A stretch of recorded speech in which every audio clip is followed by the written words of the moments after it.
Hi dear friends, channel में स्वागत है आपका। वात्सल्य लर्निंग पॉइंट में आपका स्वागत है। आज के इस वीडियो में मैं आपको एक बात बताना चाहता हूँ बट डियर फ्रेंड्स, हमें एप्लीकेशन कैसे लिखना है, how to write an application. Application हमें विभिन्न तरीके से लिखनी होती है। कुछ एडमिनिस्ट्रेशन में लिखनी होती है और कुछ स्कूल लेवल पे एप्लीकेशन लिखनी होती है। जैसे कि हमें कलेक्टर को लिखना है या पोस्ट मास्टर को लिखना है या हमें म्यूनिसिपल कॉरपोरेशन को लिखना है, ये हमारी एडमिनिस्ट्रेटिव एप्लीकेशन हो जाती है। स्कूल लेवल पे जो एप्लीकेशन होती है, हमें बहुत तरीके के टॉपिक्स होते हैं उसमें। हमें जैसे कि हमको फुल फी कंसेशन के लिए लिखना हो, ट्रांसफ़र सर्टिफिकेट के लिए लिखना हो, या सेक्शन को चेंज करने के लिए लिखना हो, या हमें कहीं जाना हो उसके लिए एप्लीकेशन लिखना हो, तो हमें एक्चुअली कंटेंट नहीं मालूम होता और मार्क्स ऑफ डिस्ट्रीब्यूशन नहीं मालूम होता है। तो हम क्या करना चाहते हैं, आज आपको ये बताना चाहते हैं कि वो मार्क्स ऑफ डिस्ट्रीब्यूशन जो होता है वो किस तरीके से किन किन कंटेंट्स में कौन कौन से मार्क्स होते हैं, ये हमें बताता हूँ आपको। इसके माध्यम से आप उसको ध्यान से देखिएगा और क्या चीज़ रिक्वायर्ड है उसको देखिएगा, है ना। तो सबसे पहले हमारे पास में यहाँ पे जो ऊपर हम इंट्रोडक्शन शुरू करते हैं, तो ये एक लाइन होती है हमारे पास में। यहाँ पे एक लाइन होती है सीधी, जो इसको हम एक लाइन के सामने हम यहाँ पे सैल्यूटेशंस वगैरह लिखते हैं, जैसे टू द प्रिंसिपल लिख देते हैं। अभी हम स्कूल लेवल पे जो एप्लीकेशन लिखी जाती है उसके बारे में हम आपको बता रहे हैं। तो यहाँ पे हम टू द प्रिंसिपल वगैरह जो होता है, सैल्यूटेशंस वगैरह हम यहाँ पे लिख देते हैं। स्कूल का नाम मेंशन करना जरूरी होता है ना। उसके बाद में हमारे पास में आता है सब्जेक्ट, तो हम किस सब्जेक्ट से रिलेटेड एप्लीकेशन लिख रहे हैं ये भी हमें यहाँ पे मेंशन करना होता है डियर फ्रेंड्स, ठीक है। उसके सब्जेक्ट लिखने के बाद में आता है सैल्यूटेशन। सैल्यूटेशन का मतलब होता है रिस्पेक्टेड प्रिंसिपल लिख रहे हैं या रिस्पेक्टेड टीचर्स लिख रहे हैं, ये सैल्यूटेशंस हो जाएगा। इतना अगर हमने यहाँ पे लिख दिया बच्चों, तो ये हो गए हमारे पास में 1.5 मार्क्स।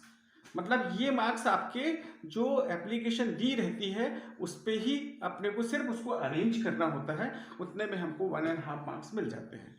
अब हम सैल्यूटेशंस में शुरू करेंगे तो यहाँ पे कंटेंट आ जाएगा। कंटेंट्स जो लिखा रहता है इसमें हमें 2-3 बातों का ध्यान रखना होता है, और ये हो जाती है 2.5 मार्क्स की कंटेंट्स में।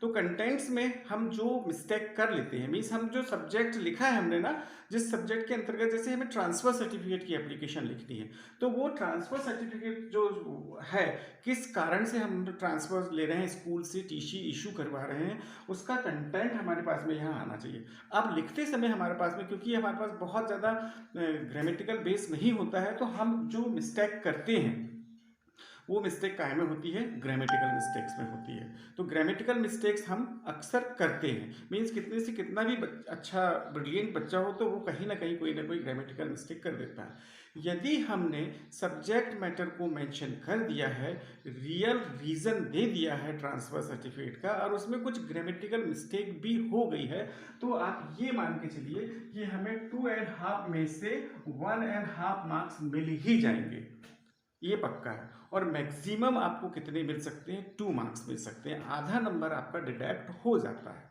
ये पक्का है ना।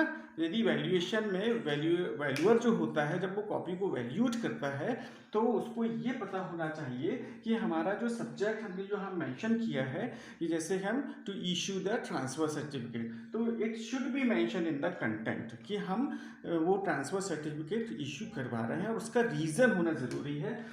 इसमें ये कंटेंट में रीज़न हम जरूर डालें, कि रीज़न हम वो डालें कि हम ट्रांसफ़र क्यों करवाना चाहते हैं, हम आपका स्कूल को क्यों छोड़ना चाहते हैं, दूसरे स्कूल में हम क्यों जाना चाहते हैं, तो उसका रीज़न ज़रूर होना चाहिए। अगर हमने रीज़न लिख दिया है, मेंशन कर दिया है, उसमें ग्रामेटिकल मिस्टेक भी है, तो हमारे 1.5 मार्क्स कहीं नहीं गए हैं।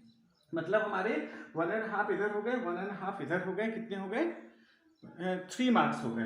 और अब अपने पास में जैसे हमारे पास 6 मार्क्स की एप्लीकेशन या 5 मार्क्स की एप्लीकेशन है, तो ये मार्क्स में जो यहाँ पे जो कुछ वेरिएशंस हो सकता है कि यहाँ पे उन्होंने 1 कर दिया, यहाँ पे 3 कर दिया, और आगे जो लास्ट में जब हम सैल्यूटेशंस लिखते हैं या उसको हम बताते हैं कंटेंट के बारे में, जब हम पूरा लिख देते हैं और यहाँ पे हम मेंशन करते हैं क्लास वगैरह, यहाँ पे अगेन हमारे पास में आता है सैल्यूटेशन या information of student, information of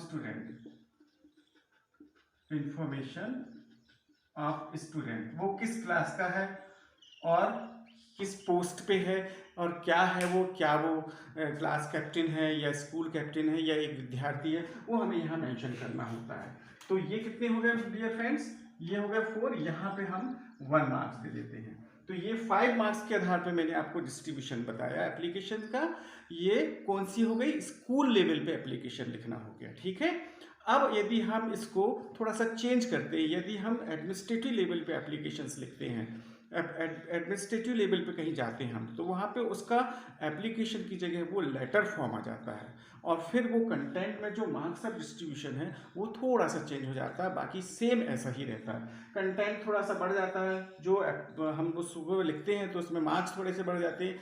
यदि वो 8 मार्क्स की दी गई है तो यहाँ पे 2 मार्क्स हो जाते हैं, यहाँ पे 4 मार्क्स हो जाते हैं, और लास्ट में जो सैल्यूटेशन या इन्फॉर्मेशन लिखते हैं कि who is writing an application, उस पर हमारे पास में 2 मार्क्स हो जाते हैं।